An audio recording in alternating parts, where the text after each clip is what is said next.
Қаржыға қатысты қандай қағидалар ұстанасыз? Бәріңізге сәлем. Құрметті оқырман, видео басталмас бұрын каналға тіркеліп, қоңыраушаға басып, қазақ арнасының дамуына өз үлесіңізді қосыңыз. Өзінің қаржылық жағдайын ойламайтын адам, өз болашағын ойламайтын адам. Болашағыңыз жарқын болсын десеңіз, күн сайын сол үшін еңбектенуіңіз керек. Қаржы тәртіпті жақсы көреді. Өзімен берекетсіз, оңды солды, қалай болса солай қарым-қатынас жасайтын адаммен жақын арада ат құйрығын кесіседі. Сондықтан атақты қаржыгерлер мен атақты жазушылардың қаржыға қатысты дұрыс әрі қажетті қағидаларымен таныс болыңыз. Танысып қана қоймай, оларды ұстаныңыз. Бірінші, қаржыны басқару және тайм-менеджмент салалары бойынша Еуропаның ең үздік кеңесшісі Бодо Шефердің ақша әліппесі немесе оны шақыру кітабы. Туынды негізінде жасөспірімдерге арналып жазылған. Дегенмен, қаржысын басқаруды үйренгісі келетін ересектер үшін де қызықты болатынына еш күмәнім жоқ. Көп адамдар үшін бай ұры, кедей адал деген аксиома қалыптасқан. Алайда, кедейдің кедей болып қалуы оның адалдығынан емес, қаржылық сауаттылығының таяздығынан деп білу керек. Жалпы, ақша жақсы да емес, жаман да емес. Ақша біреудікі болған кезде ғана сондай бояуға ие болады. Ақша ұлғайтқыш әйнек сияқты. Адам қандай болса, сол қасиетін айрықшалай түседі.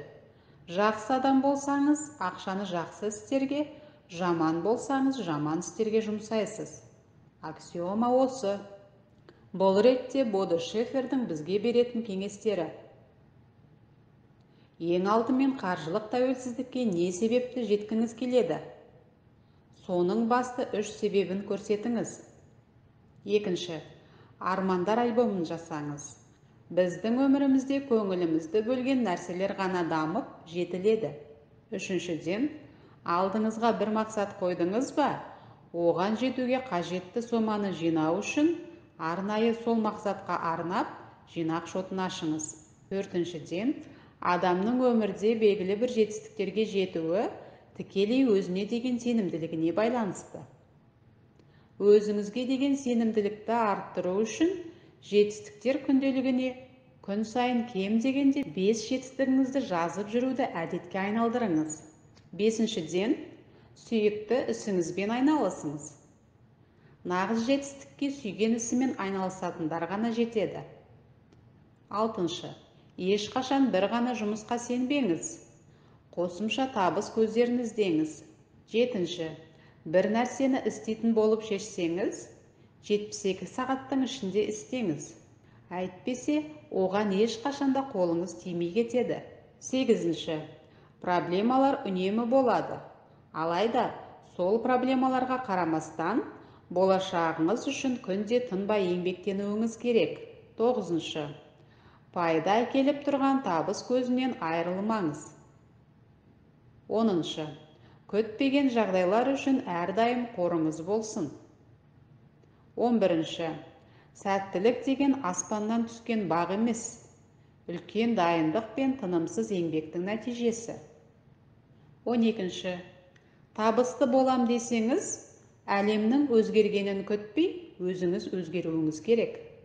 Екінші, Джордж Клейсонның «Вавилондағы ең бай адам» атты кітабы. Заман өзгерсе де, өмір сүру қағидаларының сол қалпында қалғандығының дәлелі. Кітапта ежелгі Вавилондағы қаржылық сауаттылық, қаржыны басқару, ақша психологиясы астарлы әңгімелер түрінде сипатталған. Сонымен, бай боламын десеңіз, қандай қағидаларды ұстану керек? Табысыңыздың 70%-ына өмір сүріңіз. Ақшаңызды үнемдеуді үйреніңіз. Өмір сүру әдеттеріңізге бір шолу жасап, еш нұсқансыз бас тартуға болатын шығындардан бас тартыңыз. Тапқан ақшаңыздың зая кетіп жатпағанына сенімді болыңыз. Шығындарды бақылауда ұстаңыз. Алайда шектен тыс үнемдемеңіз. Көңіл көтеруге Өзіңізді қуантатын заттар алуға ақша аямаңыз. Тапқан табысыңыздың кем дегенде 10%-ын жинаңыз. Жиналған қорыңызды көбейтудің жолдарын іздестіріңіз. Қаржыңызды табысты істерге салыңыз. Тиімсіз инвестициядан аулақ болыңыз. Қарыздарыңыз болса, табысыңыздың 20%-ын қарыздарыңызды өтеуге жұмсаңыз. Қарыздарыңыз болмаса, табысыңыздың бұл бөлігінде болашағыңызға инвестиция жасаңыз. Ақшаңызды көбейтуде білікті адамдардың ғана кеңестеріне құлақ асыңыз. Қаражатыңызды өзіңіз бейхабар салаларға салмаңыз. Тез баюға ұмтылмаңыз. Табысыңыз аз да болса, тұрақты болсын. Үшінші, Роберт Кийосакидің «Байлардың астыртын әрекеті» кітабын оқып болып түйгенім, қаржылық тәуелсіздікке жетудің жалғыз жолы қаржылық сауаттылықты көтеру. Бұл ретте Кийосаки кітабында адамдарға балық тарату емес, оны аулап алудың жолдарын үйрету керек дейді. Бұл жердегі балық ақша. Бір ғана табыс көзіне қарап қалудан аулақ болуға шақырады. Табыс көзі бірнешеу болу керек, және ол тізім ұдайы ұлғайып отырғаны жөн деп санайды автор. Ақшаны құр жинамай, оны ақылмен инвестициялауға және активтер алып, барынша тұрақты негізде көбейтуге шақырады. Ақша ағындарын басқаруды үйрену өте маңызды екенін ескертеді. Төртінші, әмиян немесе өмір. Ақшаны сіз басқарасыз, немесе ақша сізді басқарады деген қағидаға құрылған еңбектің авторлары Вики Робин, Джуда Мингес, Моник Тилфорд. Бұл кітаптың қаржыны басқару бойынша жазылған басқа кітаптардан айырмашылығы қандай? Кітап баюдың қыр-сырын ашпайды. Керісінше, ақшаны өмірлік мақсаттарымызға сай жұмсаймыз ба, соны түсінуімізге көмектеседі. Қандай да бір затты тек ақшаға емес, сондай-ақ сол ақшаны табуға жұмсаған уақытымызға сатып алатынымызды еске салады. Сол себепті де керек емес нәрсені сатып аларда, тамақ әзірлеуге ерініп, сырттан тамақтанғанда, тағы сол сияқты жағдайларда бұның барлығы дерлік өзіміздің қайтып оралмайтын уақытымыз бен өтелгенін ұмытпағанымыз жөн. Ал сіз өзіңіздің сағаттық ақыңыз қанша екенін білесіз бе? Көбіміз аптасына 5 күн, таңғы 9-дан кешкі 6-ға дейін жұмыс істейміз. Жұмыс күніміз 8 сағатты құрайды. 2018 жылы 246 күн жұмыс күні екен, жыл сайынғы ақылы демалысыңызды қоса есептегенде. Бұл 1968 сағатты құрайды деп есептейміз көбіміз. Алайда жаңылысамыз. Неге десеңіз, жұмысқа барып қайту, сол жұмыс орны қабырғасында өткізетін түскі ас уақытын, кейбір жағдайда жұмыс уақытынан кейін қалып, не үйде жұмыс істеген уақытты есепке алмаймыз. Бұның бәрін есептейтін болсақ, жұмыс уақытымыз 8 сағат емес, кем дегенде 11 сағат болып, 2706 сағатты құрайды екен. Енді жылдық табысыңызды есептеңіз.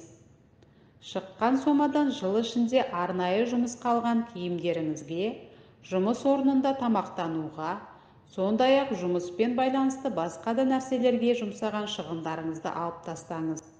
Осыдан кейін жылдық табысыңыздан қалған соманы 2706 сағатқа бөліңіз. Шыққан сан сіздің қазіргі сағаттық ақыңыз. Жұмыстан тыс нәрселерге жұмсай алатын ақшаңыз бұл. Ақшаны оңды-солды шашардың алдында сол ақшаны табу үшін қанша сағат уақытыңыз оралмасқа кетті. Соны есептеп алыңыз деп кеңес береді кітапта. Расымен, ақшаны бағаламасаңыз да, уақытыңызды бағалағаныңыз жөн емес пе? Кітап толығымен американ қоғамына арналған. Алайда, қаржыны басқару, саналы түрде тұтыну тақырыптарына қызығатындар болса, оқуға кеңес беремін. Бізге мектепте де, университетте де қаржылық білім берілмейтіндігі аян. Тіпті отбасымызда да қаржыны басқаруды бізге аса үйрете бермейді.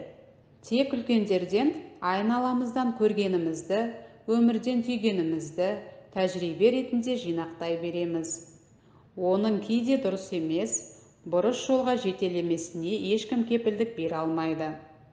Ал қаржылық сауаттылығы төмен, қаржысын басқара алмайтын адам, өкінішке орай, онымен қалай қарым-қатынас жасауды білмейді.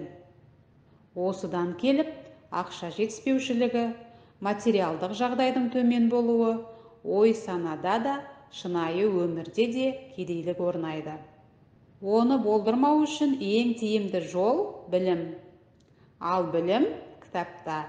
Жеткілікті білім мен қаржылық қағидаларды күнделікті өмірде дұрыс қолдансаңыз, олар ақша тартатын магнитке айналады.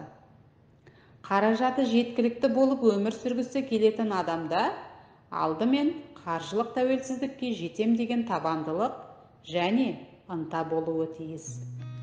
Егер сіздерге осы ақпарат ұнаған болса, лайк басып, пікірлеріңізбен бөлісіп, каналға тіркеліп алыңыздар.